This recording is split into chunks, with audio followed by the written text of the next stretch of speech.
నమస్కారం అండి. నేను క్రియేట్ చేయబోయే యూట్యూబ్ ఛానల్లో నేను పెడుతున్న ఫస్ట్ వీడియో ఇది. జనరల్గా మనం ప్రతి సంవత్సరము మన ప్రభుత్వాలు బడ్జెట్స్ ప్రవేశపెడతా ఉంటాయి.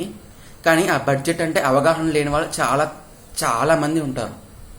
సో వాళ్ళకి అవగాహన తెప్పియడం కోసము నేను ఈ వీడియో క్రియేట్ చేస్తున్నాను.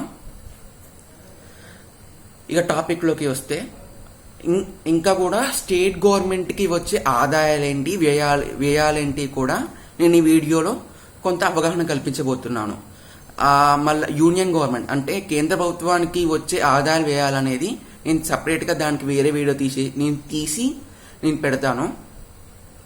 సో టాపిక్కి మనం వస్తే ఇప్పుడు బడ్జెట్. బడ్జెట్ అంటే ఏంటి మనకు నార్మల్గా తెలుసు, ఆదాయాల వ్యయాల సమరూపం. అంటే మన బడ్జెట్ ప్రవేశపెట్టినప్పుడు అందులో ఇన్కమ్ యాడ్ నుంచి వస్తుంది, ఎక్స్పెండిచర్ ఏంటివి అనేది చూపిస్తారు. అయితే మౌలికంగా అంటే స్ట్రక్చరల్గా బడ్జెట్ అంటే బడ్జెట్లో ఏమేమి ఉంటాయి, దాన్ని ఎన్ని విభాగాలుగా విభజిస్తారు అన్నది తెలవాలి. ఫస్ట్ బడ్జెట్లో మనకు ఆల్రెడీ చెప్పుకున్నాం ఇన్కమ్ని కూడా టూ పార్ట్స్గా డివైడ్ చేస్తారు. ఒకటి రెవెన్యూ ఇన్కమ్, రెండవది క్యాపిటల్ ఇన్కమ్. రెవెన్యూ ఇన్కమ్ అంటే మన తెలుగు భాషలో ఏమంటారంటే రెవెన్యూ ఆదాయం అనే అంటారు.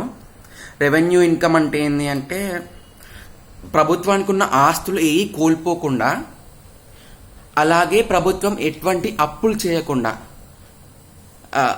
ఆ ప్రభుత్వానికి వచ్చే ఆదాయంనే రెవెన్యూ ఇన్కమ్ లేకపోతే రెవెన్యూ ఆదాయం అని అంటారు. నెక్స్ట్ వస్తే క్యాపిటల్ ఆదాయం మరియు క్యాపిటల్ ఇన్కమ్. క్యాపిటల్ ఆదాయం అంటే ఏంటి అంటే ప్రభుత్వం ఏదైనా కావచ్చు, రాష్ట్ర ప్రభుత్వం కావచ్చు, కేంద్ర ప్రభుత్వం అయినా కావచ్చు, ప్రభుత్వము అప్పులు చేసి తీసుకొచ్చే డబ్బులైనా కావచ్చు, లేకపోతే అంతకుముందు తనకి ఉన్న ఆస్తుల్ని అమ్మి తెచ్చుకునే డబ్బైనా కావచ్చు, దాన్ని క్యాపిటల్ ఇన్కమ్ అంటారు. నెక్స్ట్ ఎక్స్పెండిచర్ సైడ్ వస్తే ఏంటిది అంటే రెండు రకాల ఎక్స్పెండిచర్. ఒకటి రెవెన్యూ ఎక్స్పెండిచర్, రెండోది క్యాపిటల్ ఎక్స్పెండిచర్. రెవెన్యూ ఎక్స్పెండిచర్ అంటే ఏంటి అంటే ఈ పెట్టే ఖర్చులో, రెవెన్యూ ఎక్స్పెండిచర్ కింద పెట్టే ఖర్చులో ప్రభుత్వానికి కొత్తగా ఏ ఆస్తులు రావు, మరియు ప్రభుత్వానికి అంతకుముందు ఉన్న అప్పులు కూడా ఏ బూడిపోవు ఆర్ తీరవు. దాన్ని రెవెన్యూ ఎక్స్పెండిచర్ అంటారు. ఇంకోటి వస్తే క్యాపిటల్ ఎక్స్పెండిచర్. ఈ క్యాపిటల్ ఎక్స్పెండిచర్ కింద ఏమేమి ఉంటాయంటే దీని కింద ప్రభుత్వం ఎంత డబ్బు అయితే ఖర్చు చేస్తుందో అంత విలువ గల ఆస్తులైనా ప్రభుత్వానికి వస్తాయి. లేకపోతే అంతకుముందు ఇంతే విలువైన అంతకుముందు ఉన్న అప్పులు తీరిపోతాయి. సేమ్ ఇంత విలువ ఉంటుంది కదా, ఇప్పుడు ఎంత ఖర్చు పెడతారో ఈ క్యాపిటల్ ఎక్స్పెండిచర్ కింద ఎంత ఖర్చు పెడతారో అంత ఖర్చుకు తగ్గట్టు ఆస్తులన్నా ప్రభుత్వానికి వస్తాయి. లేకపోతే అంత ఖర్చుకు తగ్గట్టు అంతకు ముందున్న లోన్స్ అప్పులైనా బూడిపోతాయి. అది నెక్స్ట్ పద్దానికి ఉదాహరణ చెప్పుకుంటూ వస్తాను. ఇప్పుడు రెవెన్యూ ఇన్కమ్ ఇంకోటి మిస్ చేశాను, సారీ. రెవెన్యూ ఇన్కమ్లో రెండు భాగాలు ఉంటాయి. ఒకటి taxable revenue, non taxable revenue. Taxable revenue ప్రజలపైన పన్నులు వేసి సంపాదించే డబ్బు, ప్రభుత్వాలు ప్రజలపైన సంపాదించే డబ్బు మొత్తము ట్యాక్సబుల్ రెవెన్యూ అంటారు. పన్నులు వేయకుండా అంటే లోన్స్ కూడా రావు దీని కిందకి, పన్నులు వేయకుండా సంపాదించే ఆదాయాన్ని నాన్ ట్యాక్సబుల్ రెవెన్యూ అంటారు. ఎగ్జాంపుల్ చూసుకుందాం. ట్యాక్సబుల్ రెవెన్యూ వ్యాట్ కావచ్చు, ఎక్సైజ్ డ్యూటీ కావచ్చు, ఇంకేవైనా కావచ్చు. నెక్స్ట్ నాన్ ట్యాక్సబుల్ రెవెన్యూ ఏంటంటే ప్రభుత్వాలు భూములు అమ్ముకొని తెచ్చుకుంటాయి డబ్బు. జనరల్గా అసలు మనము మౌలికంగా అంటే కామన్ సెన్స్ తోటి ఆలోచిస్తే ఏంది అంటే ఇది ఆస్తులు అంటే ప్రభుత్వానికి ఉన్న ల్యాండ్ అమ్ముకొని ఆదాయం తెచ్చుకుంటుంది కాబట్టి మనం క్యాపిటల్ ఇన్కమ్ అని అనుకుంటాము. కానీ చట్ట ప్రకారంగా అది ప్రభుత్వ ఆస్తి కింద కన్సిడర్ చెయ్యరు. ప్రభుత్వానికి ఉన్న ఆస్తి కింద కన్సిడర్ చేయకుండా నార్మల్గా వచ్చే ఆదాయం కిందనే కన్సిడర్ చేస్తారు. సో దాన్ని నాన్ ట్యాక్సిబుల్ రెవెన్యూకి లెక్క కన్సిడర్ చేస్తారు. ఇంకోటి ఇక క్యాపిటల్ ఇన్కమ్. క్యాపిటల్ ఇన్కమ్ అంటే ప్రభుత్వాలకి పెద్ద వచ్చే ఆదాయాలు ఏముండవు. క్యాపిటల్ ఇన్కమ్ అంటే ఏమైనా అప్పులు, ఆ అప్పులనే క్యాపిటల్ ఇన్కమ్ అంటారు. నెక్స్ట్ ఎక్స్పెండిచర్లో రెవెన్యూ ఎక్స్పెండిచర్కి ఎగ్జాంపుల్, మెయిన్ ఈజీ ఎగ్జాంపుల్ ఏంటి అంటే ఉద్యోగుల జీతభత్యాలు, అంటే గవర్నమెంట్ ఆఫీసర్స్కి శాలరీస్ ఇవ్వడము. ఇంకా వెల్ఫేర్ స్కీమ్స్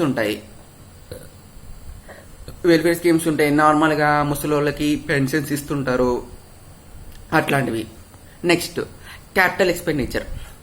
క్యాపిటల్ ఎక్స్పెండిచర్ అంటే ఏంది అంటే క్యాపిటల్ ఎక్స్పెండిచర్ అంటే ఏందో ఎక్స్ప్లెయిన్ చేశాను ఆల్రెడీ. ఒక ఎగ్జాంపుల్ చెప్తాను. క్యాపిటల్ ఎక్స్పెండిచర్ అంటే ఇరిగేషన్ ప్రాజెక్ట్స్. ప్రభుత్వానికి ఒక ఆస్తి వస్తుంది దాని కింద, సో అది క్యాపిటల్ ఎక్స్పెండిచర్. ఒక రోడ్ వేసింది ప్రభుత్వము, అది క్యాపిటల్ ఎక్స్పెండిచర్. ఒక స్కూల్ కట్టింది, అది క్యాపిటల్ ఎక్స్పెండిచర్, ఎక్సెట్రా. ఇంకా అలాంటివి ఏమున్నా కానీ అది క్యాపిటల్ ఎక్స్పెండిచర్. నెక్స్ట్ ఇంకా బడ్జెట్లో కొన్ని కీ పాయింట్స్ అనేవి ఉంటాయి. అంటే ఆ రాష్ట్రం యొక్క ఆర్థిక పరిస్థితి ఆ రాష్ట్రం కావచ్చు, కేంద్రం కావచ్చు, ఆ ప్రభుత్వం యొక్క ఆర్థిక పరిస్థితి తెలుసుకోవచ్చు ఆ కీ పారామీటర్స్ తోటి. అవి ఏంటివి అంటే ఒకటి ఫిజికల్ ఇంగ్లీష్లోనైతే ఫిజికల్ డెఫిసిట్ అంటారు, దాన్నే తెలుగులో మనకు ద్రవ్య లోటు అని చెప్తారు. ఇంకోటి ప్రైమరీ డెఫిసిట్ ఇంగ్లీష్లోనైతే, తెలుగులోనైతే ప్రాథమిక లోటు. నెక్స్ట్ ఇంకేంటిది అంటే రెవెన్యూ సర్ప్లస్, రెవెన్యూ డెఫిసిట్ అంటే రెవెన్యూ మిగులు, రెవెన్యూ లోటు. ఏంటి అంటే ఇవి ఒక్క పదం ఏంటిది అనేది నేను ఇప్పుడు ఎక్స్ప్లెయిన్ చేస్తున్నాను. ఫస్ట్ రెవెన్యూ మిగులు ఆర్ రెవెన్యూ లోటు. ఇది ఏ విధంగా క్యాలిక్యులేట్ చేస్తారు, ఏ విధంగా లెక్క తీస్తారు అంటే, ఇప్పుడు ప్రభుత్వానికి వచ్చే రెవెన్యూ ఆదాయం ఉంది. రెవెన్యూ ఆదాయము మళ్ళా ప్రభుత్వము ఖర్చు చేసే రెవెన్యూ ఖర్చులు అంటారు, రెవెన్యూ ఎక్స్పెండిచర్. ఈ రెండింటి మధ్యన అంతరాన్ని, అంటే ఈ రెండింటి మధ్యన డిఫరెన్స్ నే మనకు revenue surplus or revenue deficit అంటారు. ఒకవేళ రెవెన్యూ ఇన్కమ్ అంటే రెవెన్యూ ఆదాయం అంటే ఆదాయం కన్నా రెవెన్యూ ఖర్చులు, రెవెన్యూ ఎక్స్పెండిచర్ అనేది ఎక్కువ ఉందనుకోండి, అప్పుడు రెవెన్యూ డెఫిసిట్, రెవెన్యూ లోటు అంటారు. ఒకవేళ రెవెన్యూ ఆదాయం అనేది ఎక్కువ ఉండి రెవెన్యూ ఖర్చులు అనేది తక్కువ ఉంటే అది రెవెన్యూ సర్ప్లస్ అంటారు. ఒకవేళ రెవెన్యూ ఖర్చులు అనేది ఎక్కువ ఉంటే రెవెన్యూ ఆదాయం కంటే దాన్ని రెవెన్యూ డెఫిసిట్ అంటారు, అంటే రెవెన్యూ లోటు. నెక్స్ట్ ఫిజికల్ డెఫిసిట్ అంటే ఏంటి అంటే ఆల్రెడీ మనం చెప్పుకున్నాం, ప్రభుత్వాలు లోన్స్ తీసుకుంటాయని. ప్రభుత్వాలు అప్పులు తీసుకుంటాయి, అలానే అంతకుముందు తీసుకున్న అప్పుల్ని కూడా ప్రభుత్వాలు చెల్లిస్తూనే ఉంటాయి కదా. సో ఈ రెండింటి మధ్యన అంతరం నార్మల్గా ఏ ప్రభుత్వానికైనా కానీ ఫిజికల్ డెఫిసిటే ఉంటుంది. కానీ నాకున్న ఇన్ఫర్మేషన్ ఉన్న ప్రకారము ఏ ప్రభుత్వానికి కానీ ఫిజికల్ సర్ప్లస్ అస్సలకే ఉండదు. అంటే అంతకుముందు కట్టే అప్పుల కంటే ఇప్పుడు ఈ సంవత్సరం చేసే అప్పులే ఎక్కువ ఉంటాయి. దాన్నే ఫిజికల్ డెఫిసిట్ అంటారు. ఫిజికల్ డెఫిసిట్ అంటే ఏంది అంటే అంతకుముందు తీసుకున్న ఈ రెండింటి మధ్యన అంతరం చెప్పాను కదా. ఈ సంవత్సరం తీసుకునే అప్పు అంతకుముందు సంవత్సరాల్లో తీసుకునే అప్పుని రీపేమెంట్ చేయడం, ఈ రెండింటి మధ్యన డిఫరెన్స్. ఎప్పుడైనా కానీ చాలా వరకు నాకు తెలిసినంత ప్రకారం ఈ సంవత్సరం తీసుకునే అప్పే ఎక్కువ ఉంటుంది అంతకుముందు సంవత్సరాలు తీసుకున్న అప్పు తీర్చడం కన్నా కానీ. నెక్స్ట్ ప్రైమరీ డెఫిసిట్, ప్రాథమిక లోటు అంటారు తెలుగులో. ఈ ప్రైమరీ డెఫిసిట్ అంటే ఏంది అంటే ప్రభుత్వాలు అప్పులు తీసుకుంటున్నాయి, మరియు అంతకుముందు తీసుకున్న అప్పుల పైన వడ్డీలు కూడా చెల్లిస్తుంటాయి కదా ప్రతి సంవత్సరం. మరియు ఈ సంవత్సరం తీసుకున్న అప్పుల పైన కూడా వడ్డీలు చెల్లిస్తాయి ఇదే సంవత్సరం. ఈ తీసుకున్న అప్పులు, చెల్లిస్తున్న వడ్డీలు, ఈ రెండింటి మధ్యన అంతరం, ఈ రెండింటి మధ్యన డిఫరెన్స్, దీన్ని ఏమంటారంటే రెవెన్యూ డెఫిసిట్ అంటారు ఆర్ రెవెన్యూ సర్ప్లస్ అంటారు. ఒకవేళ చెల్లించే వడ్డీలే ఎక్కువని అనుకో, అంతకుముందు తీసుకున్న అప్పు అంటే ఈ సంవత్సరం తీసుకున్న అప్పు కన్నా కానీ చెల్లించే వడ్డీలే ఎక్కువ ఉంటున్నాయి అనుకో, అప్పుడు అది ప్రైమరీ సర్ప్లస్.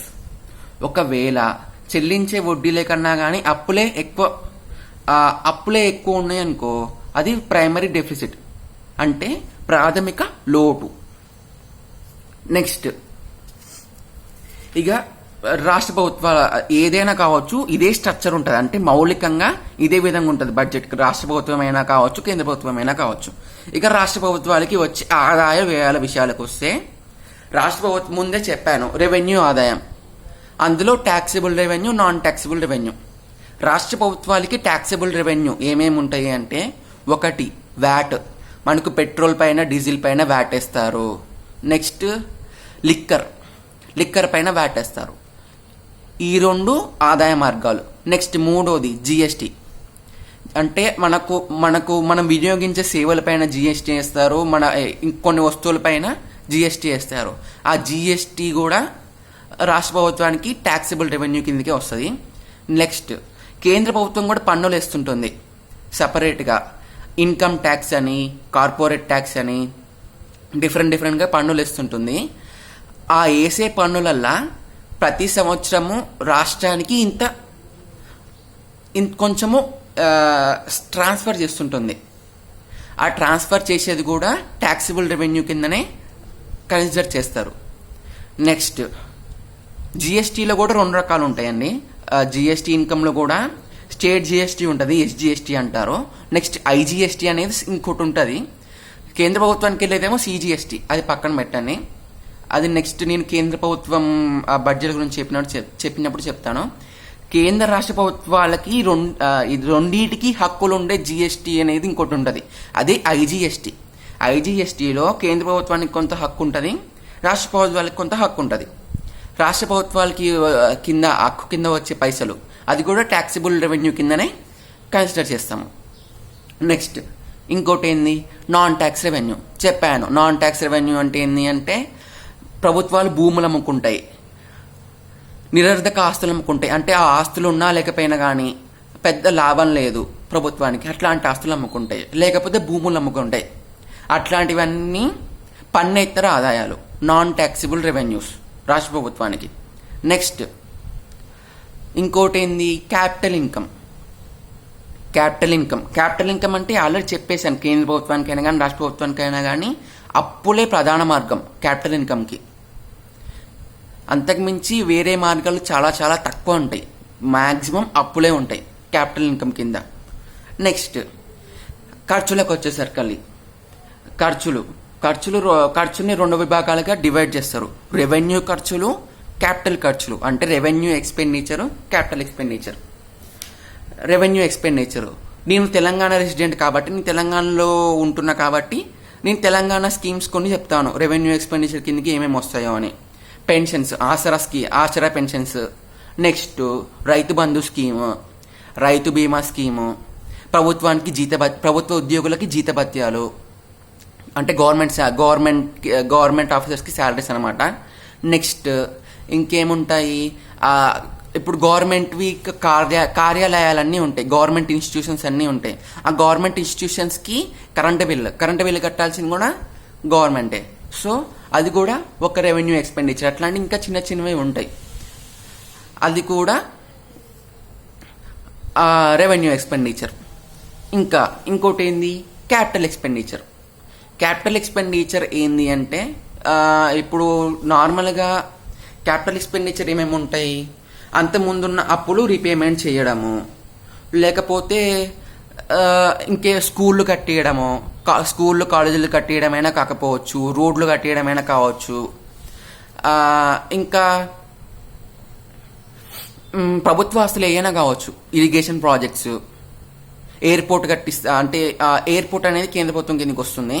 బస్ స్టాండ్ కట్టించారు, అది కూడా క్యాపిటల్ ఎక్స్పెండిచర్. అట్లాంటివి అవన్నీ క్యాపిటల్ ఎక్స్పెండిచర్ కిందకి వస్తాయి. ఇప్పుడు కాళేశ్వరం ప్రాజెక్టు క్యాపిటల్ ఎక్స్పెండిచర్, అలా అన్నమాట ఎగ్జాంపుల్. నెక్స్ట్ ఇప్పుడు ఇంకోటి ఏంది అంటే, ఇవన్నీ కాన్స్టిట్యూషన్ ప్రకారం అంటే నార్మల్గా ఎకనామికల్గా మనం చూస్తే ఈ విధంగానే బడ్జెట్ ఫ్రేమింగ్ ఉంటుంది. నార్మల్గా ఇంకో విధంగా కూడా, అంటే బడ్జెట్ క్లాసిఫికేషన్ ఎక్స్పెండిచర్లో ఇంకో విధంగా చేస్తారు. ఈ రెవెన్యూ ఎక్స్పెండిచర్, క్యాపిటల్ ఎక్స్పెండిచర్కి లెక్క కాకుండా ప్రభుత్వాలు అంటే నార్మల్గా ఏమంటారు, ప్రజల కోసం ఎంత ఖర్చు చేస్తున్నాయి, సాధారణంగా ప్రజలకి సపరేట్గా కాకుండా తను నార్మల్గా ప్రభుత్వాన్ని నడిపించడానికి ఎంత ఖర్చు చేస్తున్నాయి, ఆ విధంగా కూడా డివైడ్ చేసేటట్టు ఒకటి ఉంటుంది ఎక్స్పెండిచర్లో. దాన్ని ఏమంటారు అంటే అభివృద్ధి వ్యయం అంటారు, నిర్వహణ వ్యయం అంటారు. అభివృద్ధి వ్యయం అంటే డెవలప్మెంటల్ ఎక్స్పెండిచర్. నెక్స్ట్ నిర్వహణ వ్యయం అంటే టు రన్ ద గవర్నమెంట్, ప్రభుత్వాన్ని రన్ చేయడం కోసము ఖర్చు పెట్టే మొత్తము. ఈ ప్రభుత్వాన్ని రన్ చేయడం కోసం ఖర్చు పెట్టే మొత్తం అంటే మనకు అర్థమైపోద్ది ఆల్రెడీ. ఏంటిది అంటే ప్రభుత్వ ఉద్యోగులకి జీతభత్యాలు, మళ్ళా ఇప్పుడు ప్రభుత్వ కార్యాలయాలు ఉంటాయి, అయ్యి ప్రభుత్వ కార్యాలయాలకు వచ్చే ఇప్పుడు వాటర్ సప్లై చేయాలి, అది ఖర్చు. నెక్స్ట్ విద్యుత్ బిల్లు చెల్లించాలి, అది కూడా ఇవన్నీ నిర్వహణ వ్యయం కిందకి వస్తాయి. ఇప్పుడు పెన్షన్స్ ఇస్తున్నారు అనుకోండి ముసలి వాళ్ళకి, అది నిర్వహణ వ్యయం కిందకి రాదు. అది ప్రజల కోసం ఖర్చు పెట్టే డబ్బు కాబట్టి, ప్రజలకు ఇస్తున్నారు కాబట్టి అది నిర్వహణ వ్యయం కిందకి రాదు, అభివృద్ధి వ్యయం కిందకే వస్తుంది. నెక్స్ట్ అభివృద్ధి వ్యయం అంటే ఇప్పుడు చెప్పాను పెన్షన్స్, ఇంకోటి రోడ్లు కావచ్చు, అంటే క్యాపిటల్ ఇన్కమ్ సంబంధించిన మొత్తం అభివృద్ధి వ్యయంలో వస్తుంది. రెవెన్యూ ఎక్స్పెండిచర్లో ఉద్యోగులకు జీతభత్యాలు, కరెంట్ అంటే గవర్నమెంట్ని రన్ చేసేది కాకుండా మిగిలిన రెవెన్యూ ఎక్స్పెండిచర్ కూడా ఈ అభివృద్ధి వ్యయం కిందకి వస్తుంది. ఈ గవర్నమెంట్ని నార్మల్గా ఏం స్కీమ్స్ లేకుండా ఏం లేకుండా గవర్నమెంట్ రన్ చేయడానికి నార్మల్గా కావాల్సిన మనీని నిర్వహణ వ్యయం, ఆపరేషనల్ ఎక్స్పెండిచర్ అంటారు.